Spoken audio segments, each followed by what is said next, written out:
Καλημέρα για άλλη μια φορά και από μένα. Delphi Economic Forum. Εξαιρετικές ειδήσεις, πολλές ειδήσεις βγήκαν αυτές τις μέρες και πιστεύω ότι και από το επόμενο πάνελ με εξαιρετικά σημαντικούς ομιλητές θα έχουμε πολύ σημαντικές απαντήσεις για τα θέματα της ενέργειας, της καινοτομίας, της κλιματικής αλλαγής και των τιμών. Let me switch in English now. I'm very honored that in this panel we have a really top McKinsey guy. It's a great honor. Mr. Smit, Sven Smit. Yes. And from Motor Oil, George Triantafyllou is with us. Without further delay, since we have only 19 minutes at our disposal, let's talk about energy transition. Energy transition has been at the top of corporate and government agendas over the years. However, the last years, the world has experienced many problems, pandemic, energy crisis, and these goals have changed in a sense. So, what are we doing as far as energy transition goals, and how these goals have changed? Sven. Yeah, so I think you could say we have just started as a world. Over the last 10 years, we changed the energy mix by 1 or 2% towards renewables, which is big in one way, but small in another way, because if you wanted to meet 2050, now we need to do 30% in 10 years, which is about 20 to 30 times faster than we need to move. And at the same time, we have these problems. I think what is coming into the game now is realism, that the wall of money is now 30 times the wall of money of the last 10 years. And the wall of infrastructure that needs to be built is that big. And as a result, people start to look at how can we make this affordable? How can we be secure in the time of geopolitics? And how can we also maintain industries that were providing jobs to people and create new industries that provide people? So I think one thing that I find is good is while we made an initial step over the last 10 years, we're now in a game of, with realism, trying to find the right solution to go forward. George?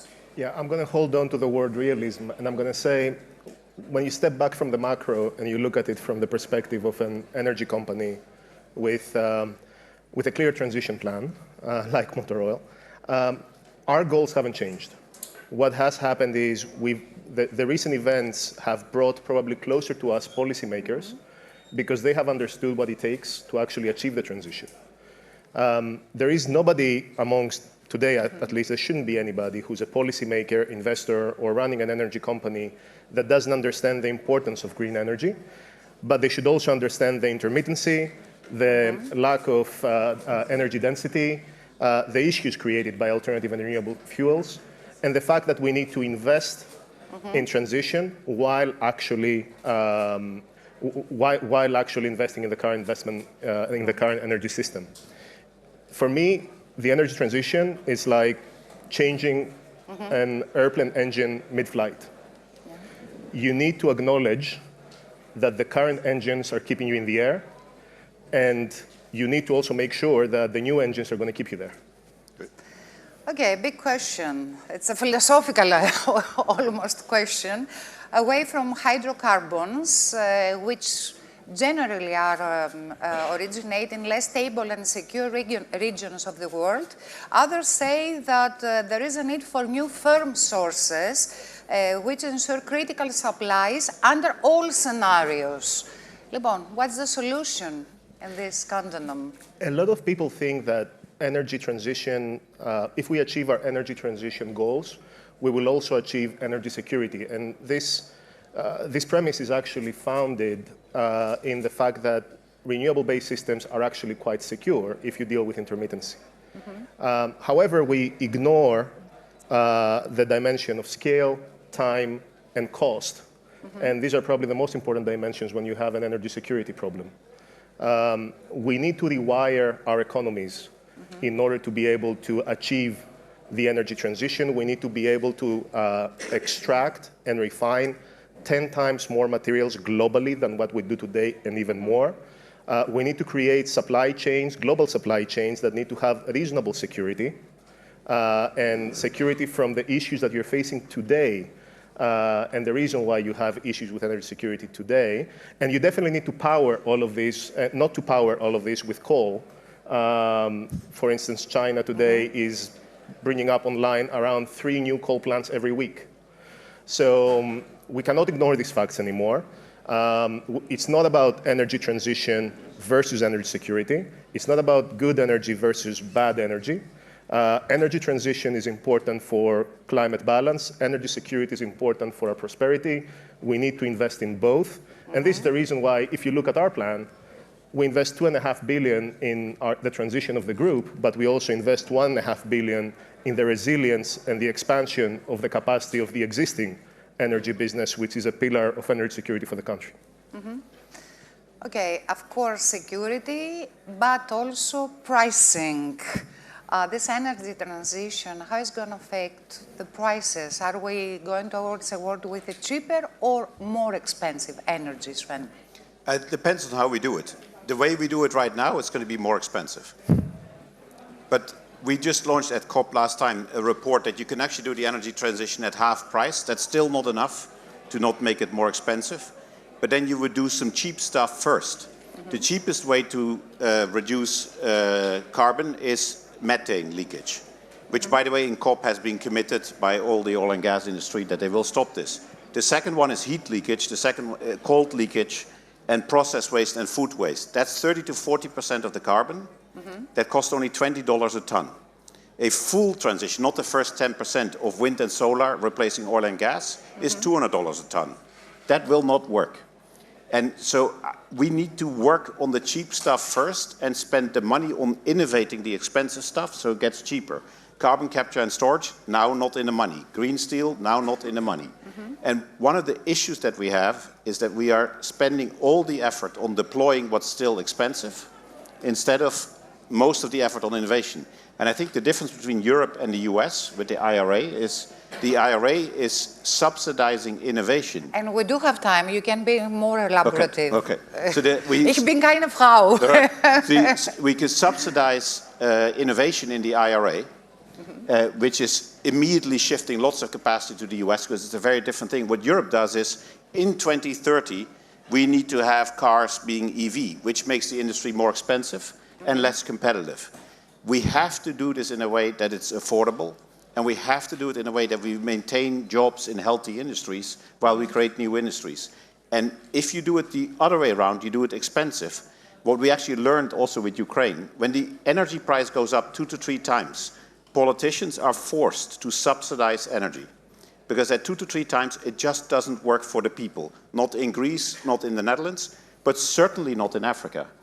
And the idea that Africa will ever transact an energy transition at a price that's higher than, let's say, 2019 energy prices, you can just forget. And so, to me, the goal has to be that we do transition plus affordability, plus security, plus healthy industries. We call that the quadrilemma. People have talked about trilemmas. But this quadrilemma is what I believe is the balancing act of the transition. And if we do it right, I actually believe it can be done faster. If you make it very high cost, you waste all your money on deploying high cost things now, while not spending enough money on innovation to make the future cheaper. And in the future, we need abundant, cheap energy. Energy makes the world go round. And without solving the quadrilemma, we'll just do a transition that will stop halfway because it's too expensive. But it can be done. I believe we will have affordable energy in 2080, 2090, abundant and clean. But maybe not at full scale in 2040. And we just need to be careful that we do go too fast. To make this very simple example, to illustrate this, we have thousands of steel plants around the world. If we would make them all green tomorrow, nobody would be able to pay for steel. But what we can do is make 5 or 10 green now to experiment, to make it cheaper, and when it's cheap, bring it to the thousands. But in many places, we do it the other way around. Bring it to the thousands now while it's expensive. Make stuff cheap first, then deploy. George, yeah, it's the second time I'm in an event with Sven, and I enjoy these discussions very much because we violently agree. I just don't know that we add a lot. Frankly, we all agree to where we're going to get to. We are going to get to a place where we have a heavily electrified energy system, which is powered by efficient, low-cost renewables. The question is, how are we going to get there? And the decisions that we make today are going to affect the prices during this journey. if you think about the last two energy transitions that have happened from wood to coal and from coal to oil, they were driven by actual market forces and energy density and the fact that it was a lot more economical to use these technologies plus technological innovation. We need to allow time for technological innovation to work. We need to allow time for our economies to be rewired, as I said before. And while this is happening, we need to probably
people. Yeah. So I do think that fourth generation is something that could easily disrupt, create clean, affordable electricity in responsive electricity that can actually cooperate really well with a renewable system.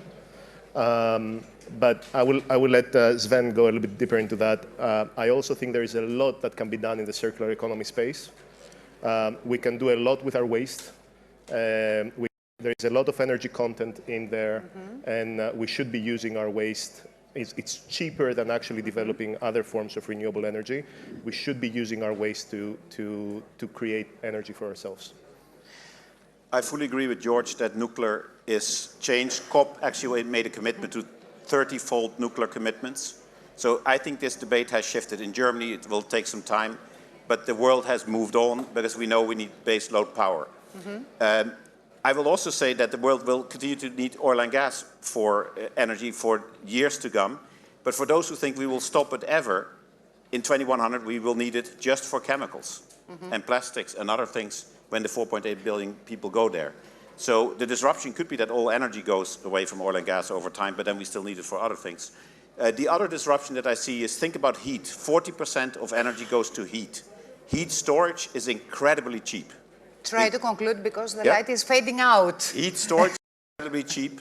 So working from intermittent sources like wind and solar to heat is very profitable and can be done very cheaply, in addition to baseload from stuff like nuclear, but all energy sources. This is an all-spectrum energy transition.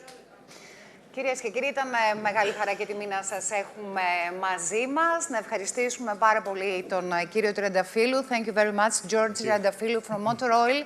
Sven Smith, really senior guy at McKinsey. Vielen Dank. Και συνεχίζουμε με το επόμενο πάνελ. Να είστε καλά. Και ήταν εμπειρία. Πρώτη φορά κάναμε τέτοιο πάνελ.